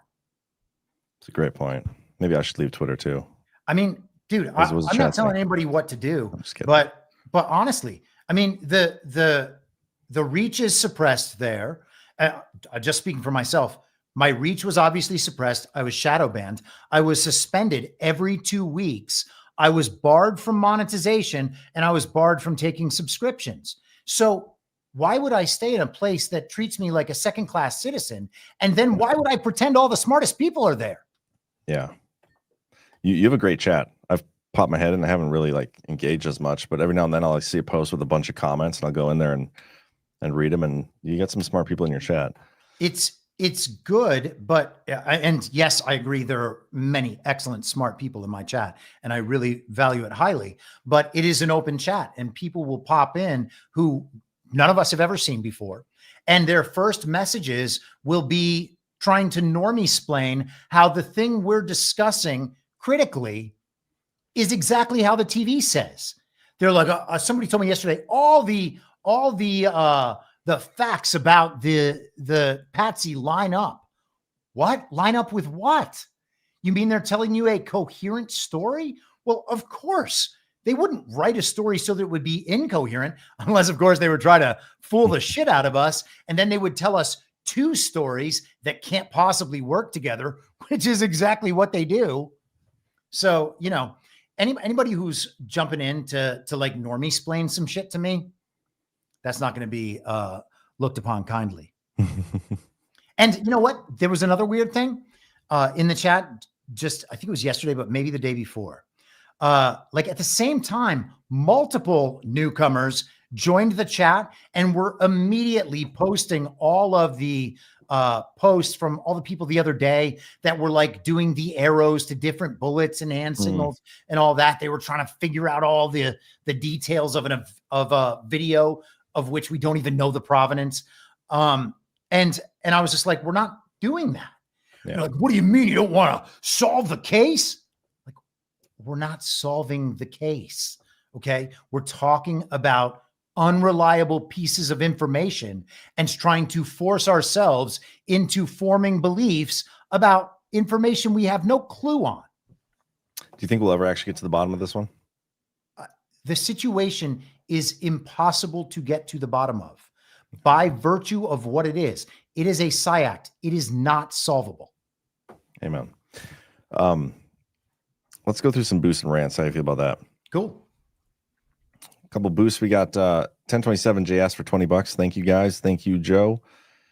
And Jay for $5 says, is it just me or is it a bit strange that Trump's Oval Office Kirk speech seems very AI? If it's the one I'm thinking of, that was AI. And also Patel's 33 hours comment and talking about Valhalla for some reason, maybe overthinking, but why are we getting occult shit out of his team? Yeah, it's a good question. Yeah, I'm pretty sure that was AI if it's the one I'm thinking of, where he was like talking about poking the bear. Did you see that? Oh, I don't know. I thought that they were referring to the brief statement he made on Wednesday night that you guys went through on DPH. It might be that, but here, let me show you the video that I've seen going around a lot, and I'm fairly certain this is AI. I guess I could be wrong, but this guy is like let me show you.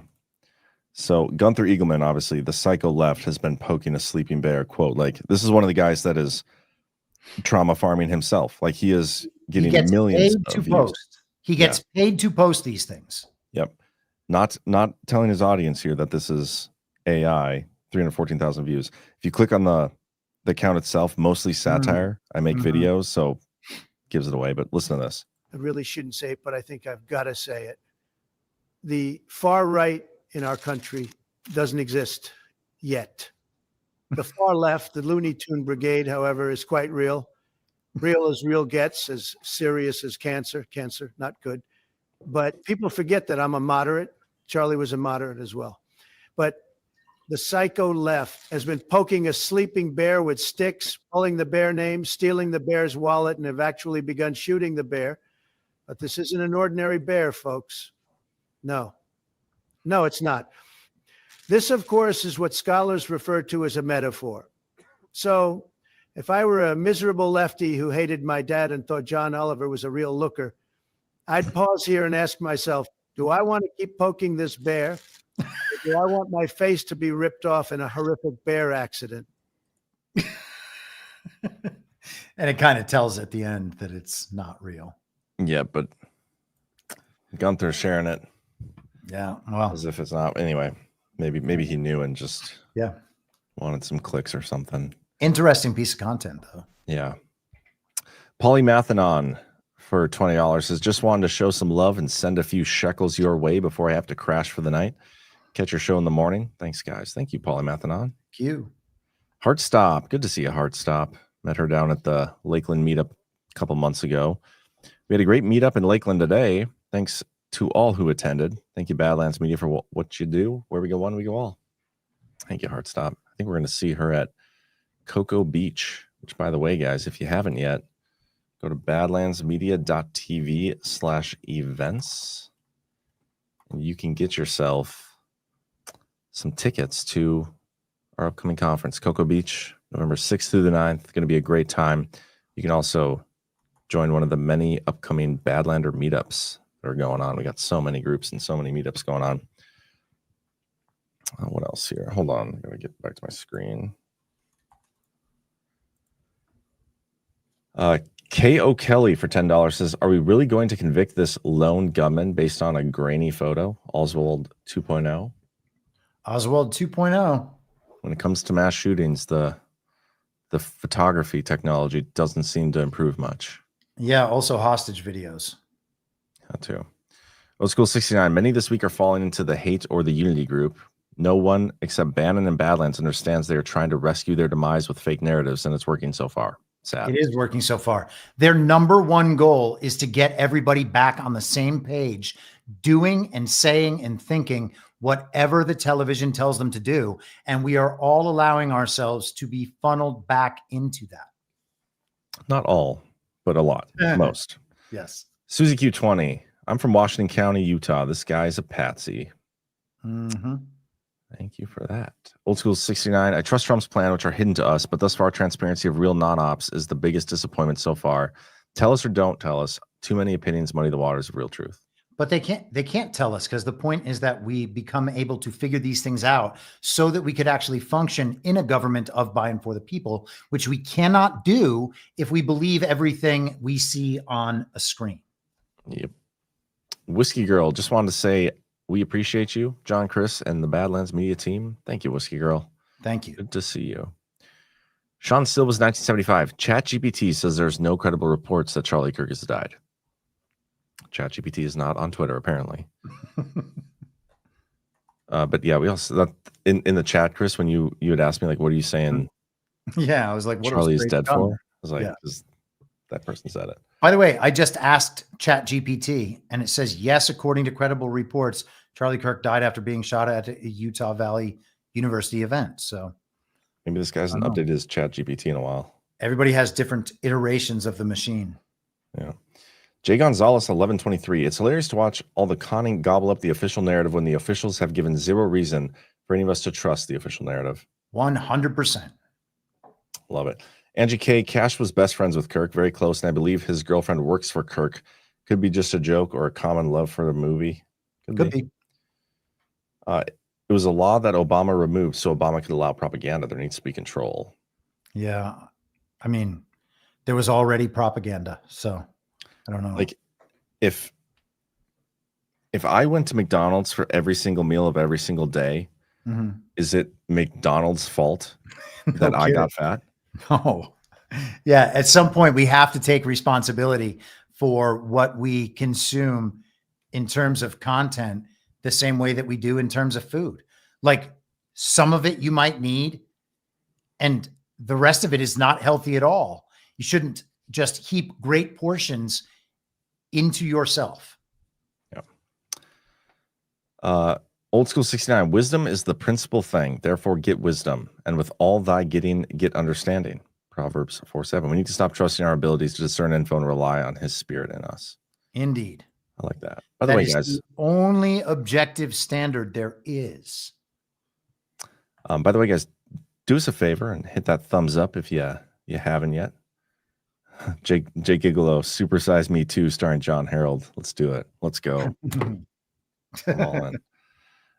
J Drake 83. If government punishes media lying, it creates a new problem. Everyone assumes then whatever the media says has to be true. Very similar problem with slander defamation laws. Lack of lawsuit implies truth. Thank you, John Drake. By the way, guys, send some prayers to John Drake. I know his mother's going through some things right now, and he could use them. His family could use them. We appreciate you, sir. Thank you for always being in the chats. Were you on OnlyLens with him the other week when he was on? Yep. How'd that go? We had a good time. Cool. It was good. Yeah. Agreed it would. We'll have to get him back on again. Angie K, they can't keep calling us fascist and Nazi on the media without consequences. Right now, they have no consequences, and we are being killed. I mean, they're going to do it anyway. Doesn't like We went over this, but thank you, Angie. Deplorable number one. I hate seeing these disgusting people celebrate the loss of Charlie myself, but ask yourselves, how many people on the right would be celebrating in the streets if it had been Clinton or Obama? I do wonder that, to be honest. You can take these variables and reverse them and think about what people would be doing. And, again, I just go back to 2020, watching how people in Hollywood reacted to COVID and to George Floyd. And now I am watching people on quote unquote our side react in all the very same ways to these situations. Yeah, that's an interesting point, because I could probably find a lot of examples of people on our side saying like they need to televise the trials and hangings of some of these people down at Gitmo and all these things. You know what I mean? I truthfully, I don't have any problem with that, but yeah, but I'm just like to further the point that it's a good point, because people on our side will ultimately be celebrating that. Yeah, no doubt. Yeah. Keith O'Higgins.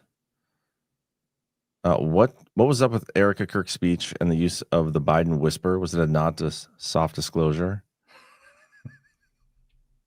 I almost whispered it myself. But yes, guys, if you haven't yet, you should get yourself some soft disclosure. Keith O'Higgins undeniably has a few bottles of this. Best lotion around. We also got a Talibar. That's amazing. Some deodorant I've been using every single day. I'm never going to use another deodorant or lotion again. Wow. Absolutely love this stuff. Soft disclosure. Unless we come out with a new brand, but I doubt it, because this stuff's so awesome. Yeah, softdisclosure.com. It's a great way to support Badlands Media and get something in return other than our great ideas and awesome content. Angie K. Erica is pissed and hurting. I would do exactly what she did to humanize her husband to the maniacs that killed him. That's an interesting perspective on it, for sure. I think I saw Shipwreck have a take on it too, that the last thing everybody saw of Charlie Kirk was like the way he died. And so this was her, giving a different form of that. Instead of like the shots in the neck, it's him in the casket. And that's not a bad point either. I'm just saying, like, I've never seen something like that before. I was uncomfortable with it. I know I'm not the only one, but everybody's afraid to say it. The Final Demand, Susie Q20. This is all trauma-based programming. Yes, 100%. That's exactly what it is. And we have been conditioned to this throughout our lives. There has never been a period without trauma events. We are subject to perpetual trauma events. And we're going to have one probably next week. Right now, we didn't even talk about this tonight, but right now they're trying to amp up a kinetic World War III. They're doing it with the Russia-Poland thing, and they're doing it with the Venezuela thing. And so piled on to everything that we just witnessed this last week, now we're going to have the run up to the World War III thing. There's a breaking point at some point, and these moments have to happen. Like, the breaking point has to come. That's always been the case, but it seems like it's coming, and there's never been any other point where we haven't had these trauma events. We are conditioned to extensive trauma throughout our lives that governs our behavior, and they can trigger it again whenever they want, as long as we continue to believe whatever they say. Yeah. Here we got a couple on YouTube. I want to go to Mega Mama. Good to see you, by the way. Guys, you're nailing it. FBI did nothing, and Kirk's wife addressed the group that killed him. They know he was not acting alone, but wants us to believe that. And another one here. Sorry for spelling errors. YouTube sucks. Also, Trump also brought up Soros, and I believe he was trying to connect Kirk without saying it. He is strategic with his words. We all know that. And then another one. The casket was like, see, he is dead. Why? And then, and she does not wear gold. And she doesn't wear gold, but she was. Yeah, okay. The event is real. The emotional response is programmed. Why did they embalm him at autopsy? That is not normal. Yeah, especially 2 days after a very public assassination. Yeah. That remains unsolved. Yeah. But thank you for all the super chats over on YouTube. That's really appreciated. And much love to all you YouTubers. We got 181 over there watching. That's got to be a record. What else we got here? The Final Demand. First place I saw the Smith Munt girl was shared by General Flynn last night at 9 p.m. Guess he really is working for the Trump admin? ? God bless you guys. Great show. I don't know. Final Demand. I don't know. I don't know why that would connect him to the administration. Yeah. But Keith O'Higgins, John, Badlands needs to send a correspondent to Arizona to cover the Kirk funeral. It will be the largest congregation of MAGA in one place and target for possible conflagration. Send G money. Yeah. What? Did I say that right? A conflagration is like a massive spreading fire. Like the biggest fire you can ever imagine. And it's used like metaphorically to describe like outbreaks of conflict or whatever else. Sure. Send G money, no big loss. Yeah. I don't know. We'll discuss that. I don't even, have they released any details of when it's going to be? Yeah. The 21st or something. I think next Sunday. All right. Angie K, if everything is fake, then what is real? Not everything can be fake. Yeah. I mean, this question is not an epistemologically sound question. Okay. The fact that not everything is fake means you get to determine what stuff on television is real and then browbeat people who question it does not make sense. Okay. Everything actually can be fake except for God. That's how it works. Okay. Every level of what you're doing right now can be fake. It is entirely possible that we are completely confused about what the nature of our physical reality is, and that we are just a floating consciousness with some self-awareness of a form. It's possible that we are all generating only our own reality and that is all that exists all the time. That's actually possible. It might just be that God is the only true thing. And so to go around telling me that psyops have to be real because not everything can be fake is nonsensical. And I'm not trying to attack Angie, who is lovely, but this is a very, very common complaint. This is something that we have dealt with at Badlands and me in particular, for well over 2 years now, by people who will make this argument thinking that they have a chance of winning it. It is not a winnable argument. It is a nonsensical point. Okay. You cannot tell me that you have any reasonable standard to believe any piece of this. All right. And no one should go beyond that. We should be able to admit what we don't know. And what we don't know is the entirety of this. To be fair, everything you just said there could also be fake. Yes, it could. Yeah. Everybody who's taking that was a brilliant response. That was brilliant. The only thing that is real is in our consciousness. God is real outside of us. Everything in this worldly realm is subject to total falsification. Brilliant, man. Somebody needs to clip that. J Drake 83. Remember normies. Normie-splaining is shorthand for normie explaining. That's a good one. Yes. Secrets for $50. Wow. Thank you, Secrets. Good to see you, man. Thank you, gentlemen, for having the tough discussions. I'm grateful for you guys. Grateful for you too. Haven't seen you in a while either. Good to see you again. HRBL Amond, HR Blomond. Didn't you think the casing comments were crazy? Honestly, I LOL'd when Cox read, "If you read this, you're gay." That was really funny. That is hilarious. We should, do you have that? I have it somewhere. I can pull it up. That should go in the soundboard, by the way. Yeah, I'll get that in there. That is one of the, and it's so funny that it's that guy who had to say it. If you read this, you are gay, LMAO. You are gay, LMAO.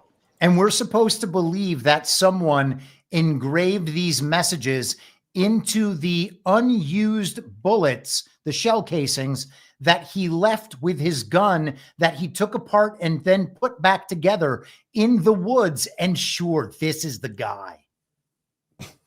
They have nothing. So funny. Miss Rhea Freedom Fighter says, great show, guys. Thank you, Miss Rhea. Angie K, the shooter was another trans furry. Let's talk about that instead of making fun of a widow. We weren't making fun of a widow. That is a kind of a gross mischaracterization, but thank you, yes, Angie. That's just being triggered. Talking about the trans furry is a total nonsense distraction. Yep. The Real Mega Mama, YouTube. Thank you, Real Mega Mama. I did go check, and I'll try to do better about keeping track of that stuff. Ramble on 365. What do you think about the fact that they published a book before Charlie died? That's not even true. We figured it out, or somebody did, not we. I had nothing to do with it, but I saw online. We, as a collective on Twitter, have figured out that you can backdate stuff when you publish it to Amazon. So yes, that was debunked. Jay Gonzalez 1123. Chris, have you watched The Little Season? I have not watched that yet. This is something Eddie Bravo mentioned on the podcast we did a couple of weeks ago, and which is great. It's funny because thank you, and thank you for setting that up. It's funny because a bunch of the people in my chat have actually already watched it, and now they're talking about it, and I still have not caught up with that. I haven't watched it either. Yeah, I'll have to do that eventually. NGK, did y'all see the massive marches around the world for Charlie? London was wild to see a million marching for him. Why can't we? I actually haven't. I've seen a couple clips. I didn't know if they were from this or from the marches they did a year ago, or the year before that, or the year before that. I mean, I feel like London and all these places do marches all the time. A lot of them. Yeah, I'm not too sure about marches, to be honest. Yeah. Mystery of Freedom Fighter, Chris, did you watch My Lunch Break? My lunch? No, I did not. No, I have not watched either of those. That is the same thing from Eddie Bravo's podcast. I'll make a point of doing that this week. Corncob 78.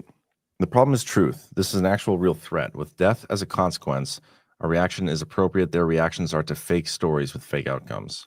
Yep. B. Hall Cell, thanks, gents. The Psyops have never been so easy to see. I pray the masses see it now as well and becomes the legacy of Charlie's tragedy. Your clarity and perspective is greatly appreciated. Thank you. Thank you. Books and coffee. Order the Soft Disclosure combo pack. Thanks for the discount code. Looking forward to receiving it. And it is looking forward to receiving you. It's the beauty of Soft Disclosure. But no, seriously, thank you for the support. You're going to love it. You will come back for more. Kilo Higgins, Dodgers pitcher Blake Thienen put Charlie Kirk's name on his ball cap tonight. Can't wait for the first Charlie Kirk flying dildo at a WNBA game. Wow.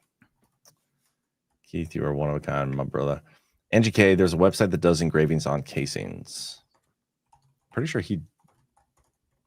if there's an actual website that does engravings on casings and they were like, that's what he used, I feel like the FBI is probably monitoring that. You know? Like, it's probably... Yeah, you would think they'd be able to trace that, right? Yeah. I figured he just carved them in with his hands. You know, it's funny because we also got a piece of propaganda from Israel responding to the assassination. Why did BB comment on this at all? That was so weird. Yes, of course, that was weird. And we can talk about that or whatever. But did you see the soldier, the guy in fatigues, holding the big tank shell in front of a tank? And that's got his message written on it. Is that a thing? That was weird. Here, I got the picture right here. There it is. Memory of Charlie Kirk. I'm not even sure that's the one I saw. I think there's more than one. Wouldn't surprise me. But I thought it was weird, like in the immediate aftermath, BB went on that interview with Gretchen, whatever her name is. Van Susteren. Yeah. Yeah. And, you know, a world leader like him, and I'm not trying to make this about Israel or any of that stuff. This is just a legitimate thought that went through my head. He's not going to go on any interview and not give them what they're supposed to ask, right? Like all those interviews are scripted. It actually came out when he went on the Nelk Boys or whatever. Remember when he went on the Nelk Boys and they got a bunch of pushback from it, and they ended up saying afterwards, like, yeah, the entire thing was scripted. They gave us every question that they wanted us to ask him, and so we already know he does that.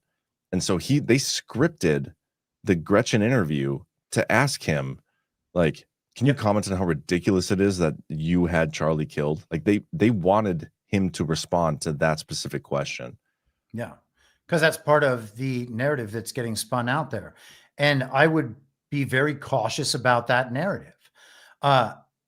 From good twin, evil twin perspective, it doesn't mean anything that Israel would have been responsible for the assassination. Okay. We're already a level higher than that. All right. It is a global construct that exists in all these countries, whether they routed it through their proxy states in Israel or Ukraine or wherever else is irrelevant. Okay. The same intelligence groups that would be doing these things in Israel work with our intelligence agencies and share information with Five Eyes. Now, I don't know if every one of those agencies shares with every one of the agencies on our side, and you got to think it's probably the case that they don't.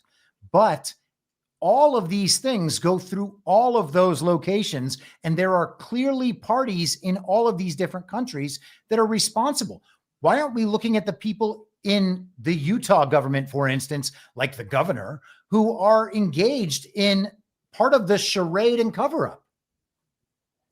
They are obscuring what is happening on a higher level. They are preventing people from even looking to that higher level for answers on what's actually going on here. So you have to think that they are either involved or compromised somehow by those same entities and unwilling or unable to go further. Yeah, man.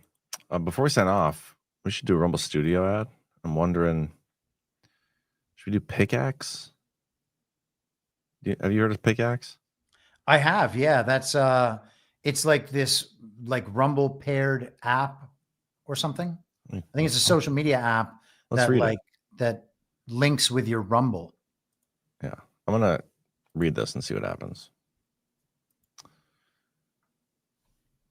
All right. Quick pause to tell you about Pickaxe, the creator and user-first platform built for people, not algorithms.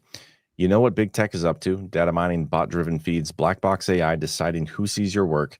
Instead, Pickaxe hands you an algorithm-free chronological feed with native Rumble playback, auto-publishing of your live streams, free blue check verification, and full monetization control. Your voice, your rules. Best of all, the web version is live right now, and their iOS and Android apps drop next month. On Pickaxe, your Rumble videos play seamlessly right in your feed as if they were built into the platform. No embeds, no workarounds, just smooth native playback. Even better, in beta now, creators can connect the Rumble channel to Pickaxe to automatically post live streams and videos so your followers never miss a moment. You can also write full articles directly on Pickaxe today, and later this year, you'll be able to blast them out as email newsletters with one click and build up your own email list for direct audience access. Monetize on your terms through paywalls, revenue sharing, or affiliate ads that auto-insert promo codes and tracking links. And because bots shouldn't steal your spotlight, Pickaxe hands you a free blue check so everyone knows it's really you. Pickaxe is building tech that builds up humanity, algorithm-free, noise-free, human-first. Head to pickaxe.com, sign up, and take your platform to the next level. Real voices deserve a real home. I think I'm going to check that out. Yeah. Yeah. But all right, man, that was a fun show. Good chat. As Yes, always, sir. enjoyed it. Do us a favor, hit the thumbs up, everybody. Any good outro videos? Ah, damn. I was thinking about that earlier. And then I was like, yeah, man, no, I don't know. We could do. We could watch the Spencer Cox 4-second clip again. Let's put that on. If you, what was it again? If you read this, you're gay. Yeah, there you go. All right, guys. Well, this is going to be. I don't even think you can take us out that quickly. You don't know how good my pull-out game is, bro. Just got to find the right clip here. All right. Okay, everybody. I'm going to do this real fast. You have a great rest of your evening. Hit that thumbs up. We will see you next time we see you. Thank you for tuning in. See you guys. If you read this, you are gay, LMAO.